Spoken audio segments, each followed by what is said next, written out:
என்மீடியா நேயர்களே வணக்கம். நம்ம என்மீடியா சேனல்ல உலக அரசியல் மற்றும் பொருளாதார நிகழ்வுகளை பற்றி தெளிவாக இதுவரை பேசிட்டு இருந்தோம்.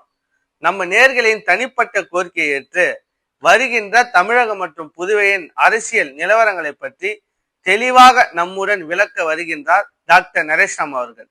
முதலில் வருகின்ற 9ஆம் தேதி புதுவையின் தேர்தல் இருக்கின்ற நாள் புதுவையின் அரசியல் களத்தை பற்றி நம்முடன் தெளிவாக பதிலளிக்க வந்துள்ளார்.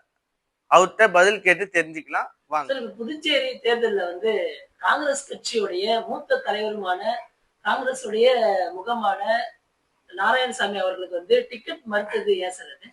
அதாவது காங்கிரஸ் பார்ட்டி பாத்தீங்கன்னா ரொம்ப பழம்பெரும் பார்ட்டி தான் நம்ம நாட்டுல.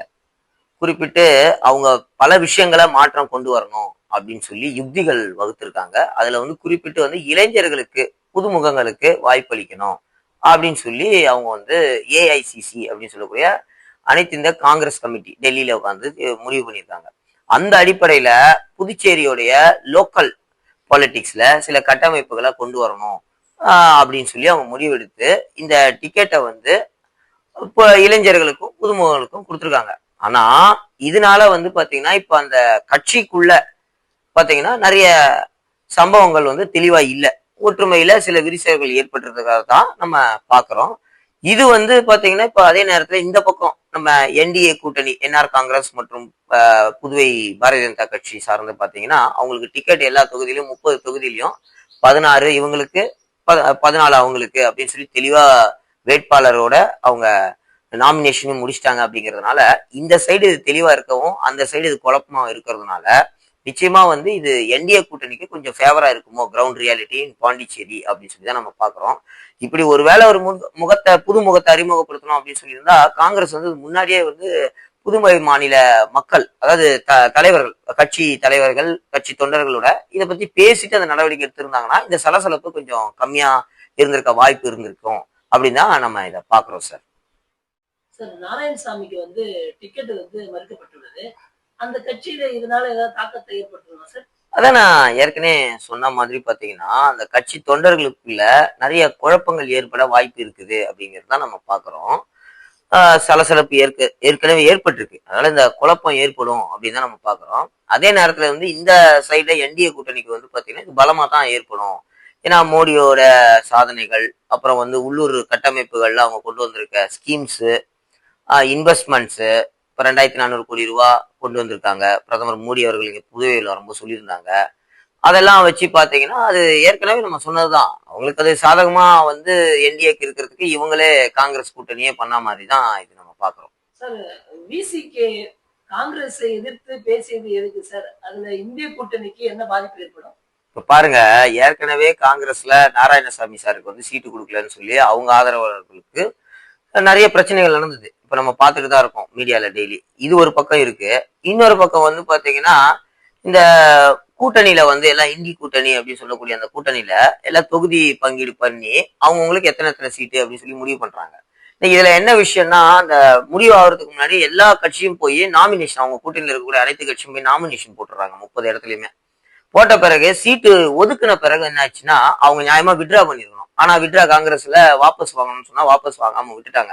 அதனாலதான் நம்ம சொல்றோமே இது காங்கிரஸ்குள்ளேயும் நாராயணசாமி சாரோடைய டீமுக்கும் இப்ப மற்ற டீமுக்கும் நடக்கிற அந்த சலசலப்புல ஏற்கனவே அது வீக்ல இருக்கு.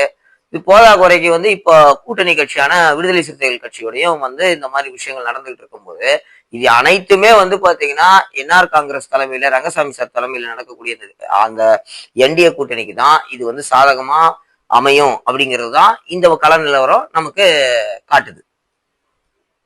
புதுச்சேரி சட்டமன்ற தேர்தல்ல இந்தி கூட்டணி எத்தனை இடங்கள் வெல்லும் சார்?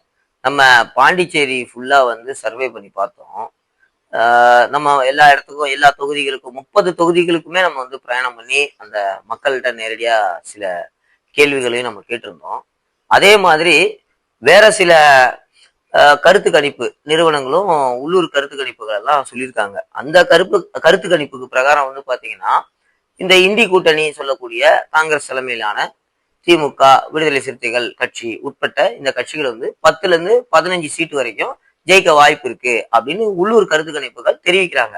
ஆனா இப்ப இங்க நடந்துகிட்டு இருக்க இந்த குழப்பங்களை பத்தி எல்லாத்தையும் வச்சு நம்ம பாக்குறோம் ஒரு பக்கம்.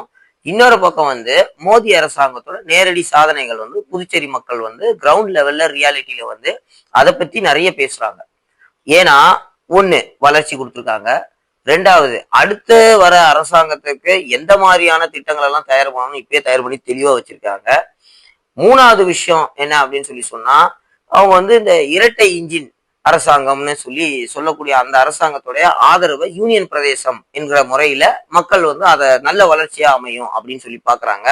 இதெல்லாம் தாண்டி இந்த என்டிஏ கூட்டணியில இருக்கக்கூடிய அனைத்து வேட்பாளர்களும் அனைத்து கட்சிகளும் வந்து பாத்தீங்கன்னா ஒற்றுமையும் இருக்காங்க.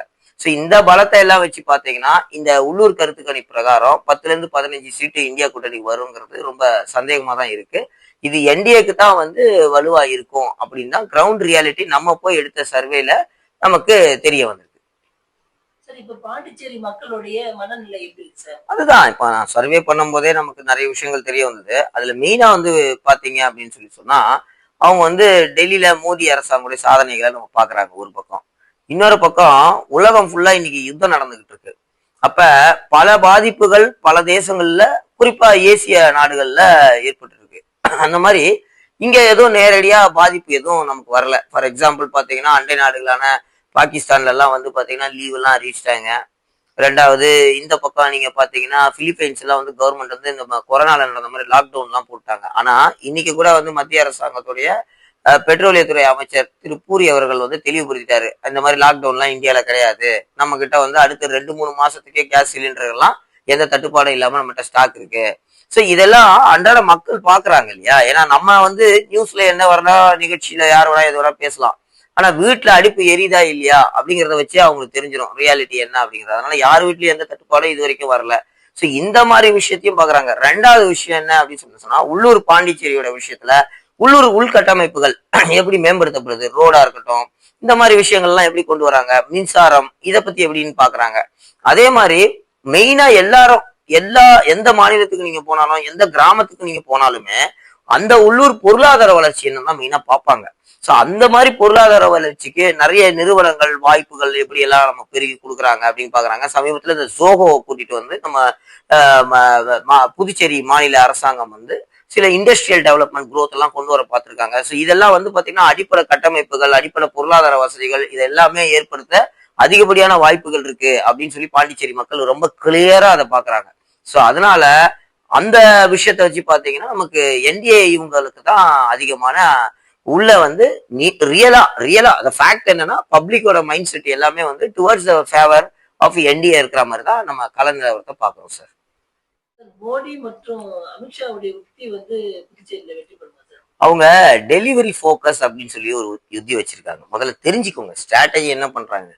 டெலிவரி ஃபோக்கஸ் அப்படின்னு சொல்ல ஸ்ட்ராட்டஜினா என்ன அப்படின்னு சொன்னா நம்ம என்ன வாக்குறுதி கொடுக்குறோமோ அதை நிறைவேற்றுறது, அவ்வளவுதான்.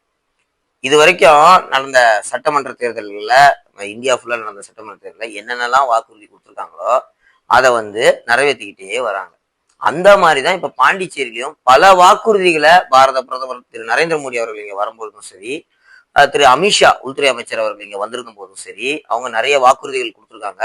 அதுல குறிப்பா பார்க்கணும்னா அவங்க வந்து அந்த பாண்டிச்சேரி மக்களுக்கு என்ன தேவை, பாண்டிச்சேரி மாநில வளர்ச்சிக்கு என்ன தேவைங்கிறத கவனமா கருத்துல கொண்டுதான் ஒவ்வொரு வாக்குறுதியும் கொடுத்துருக்காங்க. கண்ணை மூடிக்கிட்டு நாங்க இதை தருவோம் அதை தருவோம்னு சொல்லியிருந்தா கூட அது மக்களுக்கு வந்து பாத்தீங்கன்னா ரொம்ப தெளிவா புரிஞ்சிருக்கும். இது வந்து அரசியல் தேர்தலுக்காக இவங்க கொடுக்கக்கூடிய வாக்குறுதிகள், இது வந்து உண்மையா இருக்கலாம் பொய்யா இருக்கலாம், தேர்தல் முடிச்சு இது வழக்கமா எல்லா அரசியல் கட்சிகளும் கொடுக்குற வாக்குறுதிகள் மாதிரிதான் இது கடந்து போயிருப்பாங்க. ஆனா அவங்க துல்லியமா அந்த ப்ராஜெக்ட் மாதிரி எடுத்து என்ன மக்களுக்கு தேவை என்னெல்லாம் வந்து பண்ணியிருக்கிறோம் இது வரைக்கும் இந்த 5 வருஷ கூட்டணியில, இதுக்கு மேல இதோட வளர்ச்சி எப்படி நம்ம திருப்பி அதை கண்டினியூசேஷன் பண்ணலாம் அப்படின்னு சொல்லி அவங்க கிளியரா பேசியிருக்காங்க. எதெல்லாம் அவங்க பேசியிருக்காங்க அந்த வாக்குறுதிகள்ல அப்படின்னு சொல்லி புதுவை மக்கள் பார்க்கும்போது மேட்ச் பண்ணி பார்ப்பாங்களே, ஆமா இந்த 5 வருஷம் இவங்க எப்படி ஆட்சி பண்ணியிருக்காங்க, இவங்க இப்ப சொல்ற வாக்குறுதிகள் அது நடக்க வாய்ப்பு இருக்குதா அப்படின்னு பார்க்கும்போது ஏற்கனவே நடந்து அது ஒரு 70-80% வந்த ஒரு விஷயத்தை தான் அது கண்டினியூ ஆகும்னு சொல்லியிருக்காங்க. சோ அந்த மாதிரி பேசிஸ்ல பார்க்கும்போது நிச்சயமா வந்து திரு நரேந்திர மோடி அவர்களுடைய அமித்ஷா அவர்களுடைய தேர்தல் வியூகம் அப்படின்னு சொல்லலாம், இல்ல நம்ம தேர்தலுக்காக அவங்க யோசிச்சு வச்சிருக்கிற பிளானிங் அப்படின்னு சொல்லலாம். சோ அது வந்து நிச்சயமா எடுபடும் அப்படிங்கிறது தான் மக்களுடைய அலைகள் மூலியமா நம்ம தெரிஞ்சுக்க முடியுது. கூட்டணி வந்து புதுச்சேரியில எத்தனை இடங்கள்லாம் வெல்லும் சார்? ரியாலிட்டியா சொல்லணும் அப்படின்னு சொன்னா இப்ப இந்த காங்கிரஸ் தலைமையான கூட்டணியில ஏற்கனவே அவங்களுக்குள்ள ஒரு இணக்கம் இல்லை. ஆனா அதே மாதிரி என்டிஏ கூட்டணியில நம்ம பார்க்கும்போது அவங்களுக்குள்ள இணக்கம் இருக்கு. ரெண்டாவது தேர்தல் அறிக்கைகள், மூன்றாவது இந்த கண்டினியூசேஷனான கவர்மெண்ட் மேல ஆன்டி இன்கம்பன்சி வந்து ஒரு ரேட்ஸ் மேல ஏறி இறங்கி கீழே ஏறி இறங்கி இப்படிதான் இருந்தது. ஆனா இப்ப வந்து அது ஒரு நியூட்ரலைஸ்ட் ஆயிருக்கு. ஸோ இதை எல்லாமே நம்ம கணக்கு போட்டு பார்த்தோம் அப்படின்னு சொன்னா இவங்களோட கூட்டணி வந்து குறைந்தபட்சம் 20ல இருந்து 25 சீட்டு ஜெயிக்கிறதுக்கான வாய்ப்புகள் வந்து ரொம்ப பிரகாசமாவே தெரியுது சார்.